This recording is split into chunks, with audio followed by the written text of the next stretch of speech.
Hi everyone, it's KIREI here for Hey Little Magpie, and I'm using the super cute Simple Stories for Baby Cat collection for my latest layout. And this month I decided that I was, rather than use one collection for all of my layouts for the month, I've picked three different ones. So this first one is as I say, Simple Stories for Baby Cat, because I had a whole load of photos that I've been wanting to scrap for a while. So I thought, right, this is the perfect opportunity. So I picked a few pattern papers, and then I've got the 12 by 12 cardstock sticker sheet.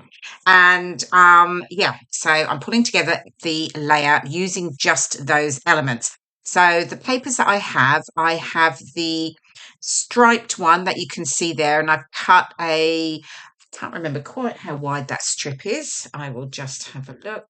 It's about a 5.5 inch strip. I will distress the edges. I haven't as yet. And I'm going to use that as the base for my photos. But I really like, because I had an idea, because the pattern papers that I have, I've got this speech bubbles one, and I knew I was going to fussy cut those speech bubbles, and so that they were going to sort of cascade down the layout in some way. So anyway, we'll come to that shortly.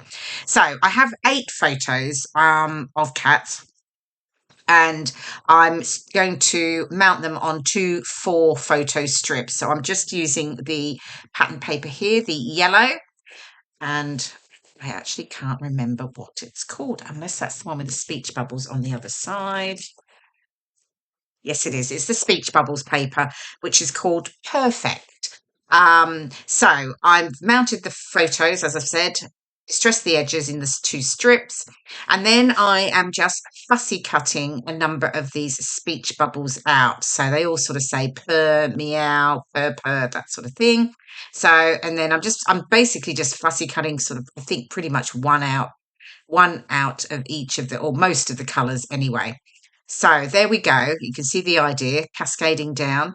And then now that I've sort of got my idea and I know where I'm going to go with it, I've got some of the stickers that I've worked out what I'm going to use. I can actually start to get everything stuck down. And I often do, I do this generally, is I'll have a play, work out what I'm going to do before I've actually stuck anything. And then once I'm happy with it, often I'll just take a photo, and then I will get everything stuck down.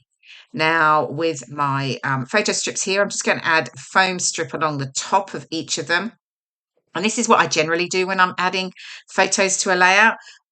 Just foam pads at the top, and then I stick them flat at the bottom, mainly because I find that when I'm adding embellishments, usually at the top I'm sort of tucking them in, and when they're at the bottom they're sitting over it, so that works for me. Okay, so I've pulled out 3 of the cat stickers, and the reason for that is because the photos are of actually 3 cats. So they're not ours. We don't have any pets, but it's our neighbour's cats. Now, she started off, she only had the little black and white one called Alba. And Alba loves to come and sit on our doormat, and when the sun's completely on it, and she would just be there asleep. I mean, so much so that we can open the door and she'll be on the doormat and she won't move, and we just have to step over her. Or she's got a little spot just to the right of the doorway under the sort of bushes, and she'll sit in there as well. So I've got photos of her doing both of those. And then we have Riley, and Riley is the tabby, and Riley is super, super friendly. Comes around the minute he hears you're there. He's on he's there looking, wants a rub, rolls over, wants a tickle. Is also so friendly. He has actually got in the house a couple of times, got upstairs, went under the bed. So very, really, really lovely cat. And we do love them, but Lee and I are actually both allergic to cats. So we will give them a stroke and everything like that, but we have to go and wash our hands straight away. So yeah. So as much as, which is one of the reasons we don't have pets. And then there is cat number 3. Now, cat number 3, I actually don't know the name of, because it's their newest cat, and I keep forgetting to ask what is its name. So that's the cat at the top left, a really fluffy dark chocolate brown, very cute. He's getting a bit more friendly and will come and have a look, but is a bit more timid. So yeah. Anyway, that's the neighbours' cats. So I just knew I had to get them scrapped to tell the story about them. So yeah. Okay, so where am I now? So I've got those things out. So I've stuck the cats down now. So now you understand why I have three cats. I tried to match up the sort of colours of the cats in my photos. So, and then I'm just raising the title, which is the cat's meow, on foam pads. And I like to do this because this is all about, for me, adding dimension to my layout, which is something that I do all the time. You'd rarely see something completely flat on my layout, other than, if I was, laying down a background paper like I have here with the striped one. So, yeah. And then I've got my speech bubbles, which I can start to get stuck down, and they are being raised. All of those are being raised on foam pads. But I just felt like I really had to emphasize the purrs and the meows, because particularly Riley, the tabby, she purrs so much. We can hear her from inside the house purring, because she's sort of like, wanting us to come out and go, where are you? I need a rub. Particularly when her mother is, not there, out next door is out. So yeah. Anyway, so getting those stuck down. And then I can just add, I will add a few more embellishments, but not too much. And I think that was the beauty of this. I knew I just needed to create this layout because it had photos. So this Simple Stories collection was perfect. But I really only needed a couple of pattern papers, and I just got the one sheet of, 12 by 12 cardstock stickers. In fact, did I buy three? I might have bought three papers because I wasn't completely sure. But honestly, you get a few layouts out of that, along with the cardstock stickers. And yeah, brilliant. And I do add some embellishments from one of the Hey Little Magpie embellishment kits. So they're always great for adding some extra bits and pieces. Okay, so where are we?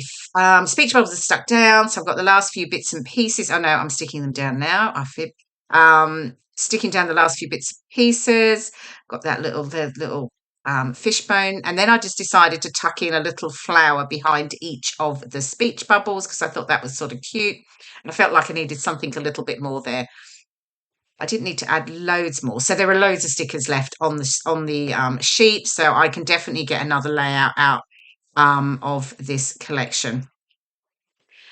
And then what next? I think, yeah, once I've got all of this done, yeah. So I will bring in, as I say, some sequins from the Hey Little Magpie embellishment kit. This was from the May kit. The sequins worked really well, and I just pulled out some of the sequins in the sort of tealy blue, the yellow, and the orange colour, and I think in the green from the pack. And if you don't know, Hey Little Magpie do these fabulous monthly embellishment kits. You can get them on a subscription. Actually, here I am I've got those little fabric flowers there, and they were from I think it's a September kit, and I thought they might work, but I just couldn't make them work with with what I'd done already, so I didn't add those. But here's the sequins. Those embellishment kits are fabulous for just adding a little bit of extra detail. It's a different texture that you're adding to your layout, and that's what I love, mixing up the different types of textures, whether it's fabrics or sequins, enamel dots, along with your stickers and ephemera, that sort of thing. So yeah, so I think I'm almost done. Once I've got all of these on, I will of course add my journaling, which I always do, and that will go under the title. So now the fun bit is sticking them down. And then we're done. So yeah, I think the final layout will be here in just a moment. And there we go. Here we go. Final layout. I hope you've enjoyed watching the process video. And here are some of those close-up details. And I certainly hope you get some inspiration for working with this collection from Hey Little Magpie, Simple Stories for Baby Cat. Thank you so much for watching, and I'll see you again in my next video. Bye for now.